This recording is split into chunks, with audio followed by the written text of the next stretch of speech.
एक लड़की होती है जो 3 लड़कों के सामने गिड़गिड़ा रही होती है, हाथ जोड़ती है, उनके पैर पकड़ती है कि मुझे छोड़ दो, मुझे जाने दो, लेकिन उन लड़कों को उस लड़की पे तरस नहीं आता है। बारी बारी उसके साथ में वो लोग गैंग रेप करते हैं और गैंग रेप करने के बाद जब उस लड़की को सांस लेने में प्रॉब्लम होती है तो एक लड़का जाके एक सांस लेने वाला एक छोटा सा जो आता है वो लाख उसको देता है। फिर उसके बाद भी उसके साथ में वो लोग गैंग रेप करते हैं और गैंग रेप करने के बाद उस लड़की से कहते हैं अगर तुमने किसी को बताया तो तुम्हारे घर वाले और तुमको हम लोग जान से हम मार देंगे। लेकिन वो लड़की इतनी हिम्मती होती है कि अपने पापा को पहले फ़ोन करती है और उसके पापा पुलिस को फ़ोन करते हैं। और जब ये पुलिस में मामला जाता है तो चारों ओर हड़कंप मच जाता है, क्योंकि जो लड़की रहती है वो लॉ की स्टूडेंट रहती है। तो चलिए पूरी कहानी को बताएंगे, आखिर में घटना कहाँ घटी थी और कैसे एक लॉ की स्टूडेंट के साथ में इतनी बड़ी हैवानियत घट जाती है। और जो स्कूल जो कॉलेज होता है, क्या वहाँ पे कहीं सीसीटीवी कैमरे नहीं होते, क्या वहीं पर कोई गार्ड नहीं होता है जो उनके रोके, जो लड़कियों की सुरक्षा करे। तो नमस्ते, आदाब, सत श्री अकाल। आज की जो सच्ची घटना मैं आप लोग को सुनाने और बताने जा रहा हूँ, ये घटना कलकत्ता से शुरू होती है। 24 जून की दोपहर के शाम के टाइम की बात है। एक लड़की होती है जो जाती है एक फार्म भरने और फार्म भरने के बाद वो आती है और एक हॉल में बैठ जाती है और वहीं पे वो आराम करने लगती है। तभी कुछ और वहाँ पे लड़के लड़कियाँ आती हैं और आराम करने लगते हैं और बात करने लगते हैं। लगभग शाम की टाइम हो गई रहती है।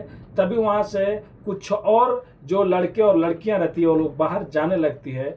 उसी टाइम में वहाँ पे कॉलेज का जो पहले का स्टूडेंट रह चुका रहता है, जिस स्कूल में वो पहले छात्र नेता रह चुका है, जिसका पकड़ पॉलिटिक्स में होता है, वो वहाँ पे पहुँचता है और अपने दोस्तों के साथ में, और वो लड़की को प्रपोज करता है कि क्या तुम मेरे से शादी करोगी। लड़की मना कर देती है। फिर उसको वो लोग वहाँ से उठा के दूसरी जगह में लेके जाते हैं और दूसरी जगह में लेके जाने के बाद बारी बारी उसके साथ में वो लोग रेप करते हैं। लड़की चीखती है, चिल्लाती है कि मुझे छोड़ दो। लड़की की उम्र मात्र 24 साल होता है। जो मेन इसमें का क्रिमिनल रहता है उसका उम्र 31 साल रहता है।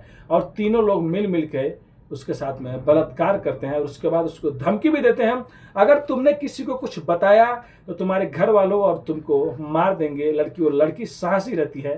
वो लड़की तुरंत अपने पापा को फ़ोन करती है और उसके पापा को पूरी सच्चाई बताती है। उसके बाद उसके पापा पुलिस को बताते हैं और पुलिस वहाँ पे पहुँच जाती है।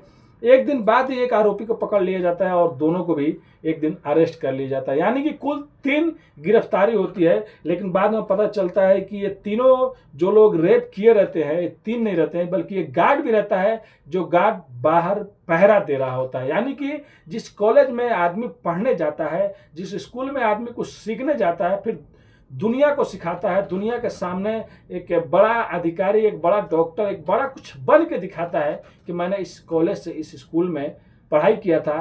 कुछ महीना पहले ही आप लोग आरजी कॉलेज में कलकत्ता में देखे होंगे, जहाँ पे एक स्टूडेंट रहती है, जहाँ पे एक डॉक्टर रहती है जो ट्रेनी डॉक्टर रहती है, पढ़ाई करती है और देखभाल करती थी। उसके साथ में कितनी बड़ी हैवानियत होता है, उसके साथ में कितने लोग गैंग रेप करते हैं और उस बेचारी का निर्मम तरीके से हत्या कर देते हैं। तो हो ना हो कहीं फिर से ऐसी घटनाएं ना हो जाए, तो सरकार को इस सब घटनाएं पर ध्यान देना चाहिए। क्योंकि जो पहले की घटनाएं घट गई थी उसके बाद भी क्या कॉलेज में, स्कूल में हर जगह कैमरा नहीं लगाया गया? क्या सुरक्षा नहीं बढ़ाया गया? क्यों लड़कियों की प्रति कितनी व्यवस्था मतलब ऐसी है जैसे कि मतलब कोई किसी को कुछ खबर ही नहीं है? एक पहली घटना घटी थी, उसके बाद जितने भी कॉलेज है, जितने भी स्कूल है बड़ी बड़ी जहाँ पे लड़कियां पढ़ती हैं, उस स्कूल के, उस कॉलेज के प्रशासन को और जो शिक्षा विभाग में जितने भी अधिकारी हैं सबको ध्यान देना चाहिए कि स्कूल के चप्पे चप्पे और रोड के आजू बाजू भी सब चीज़ें लगाया जाए। क्योंकि लड़कियां जब घर से पढ़ने जाती हैं स्कूल में तो उनको, घर वाले को ये लगता है कि मेरी बेटी यहाँ पे पढ़ने जा रही है, इस स्कूल में जा रही है तो वहाँ पे सुरक्षित रहेगी। स्कूल में भी कुछ अलग सिस्टम होता है देखभाल करने का, उनकी जिम्मेदारी होती है। लेकिन यहाँ पे ऐसा कुछ ही नहीं होता है।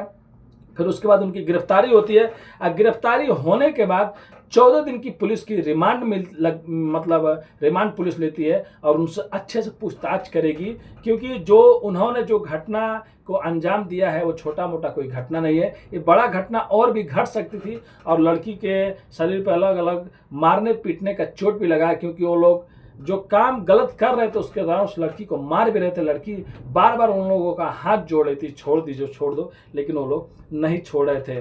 तो जो उसमें से एक आदमी रहता है वो छात्र नेता रह चुका है और उसके ऊपर पहले से भी कई लड़कियों का मतलब ये आरोप था कि वो लड़कियों से बोलता था कम्प्रोमाइज कर लो, कुछ मैं तुम्हारा नंबर बढ़वा दूंगा, कुछ और कर दूंगा। लेकिन जो 2 लड़के हैं उनका सामने आ रहा है कि इनका कोई भी मतलब क्रिमिनल बैकग्राउंड नहीं है पहले से। लेकिन कई बार ऐसा होता है कि कई स्कूल में बच्चे लड़के पढ़ते हैं तो संगत का असर पड़ जाता है। जैसे कि हर कॉलेज में एक एक लीडर होते हैं, एक एक टीम होता है, तो उनके साथ में जुड़ने के बाद शायद वो लोग भी उसके साथ में चल जाते हैं।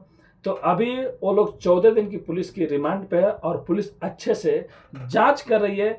तो सरकार को भी ध्यान देना चाहिए, इन सब घटनाएं होने के बावजूद भी स्कूल और कॉलेज पे टाइट नहीं करती, प्रशासन वहाँ पे अच्छी से देखभाल नहीं करती।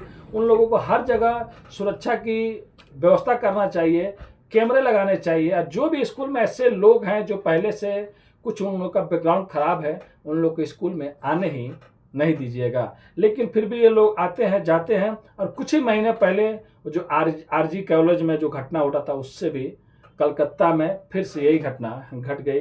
तो अभी लड़की हॉस्पिटल में है और वो तीनों लोग गिरफ्तार में और वो गार्ड भी गिरफ्तार में है। तो ये कहानी सुनाने का उद्देश्य बस किसी का दिल दुखाना नहीं है, आप लोगों को सचेत करना है, सावधान करना है।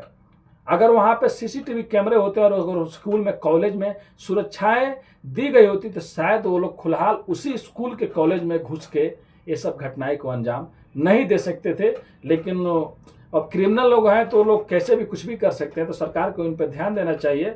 और बस आज की कहानी में इतना ही। और आपका भाई देख सकते हैं वीडियो संडे के दिन शाम को बना रहा है, वो भी गाड़ी में बैठ के, टाइम नहीं मिलता है।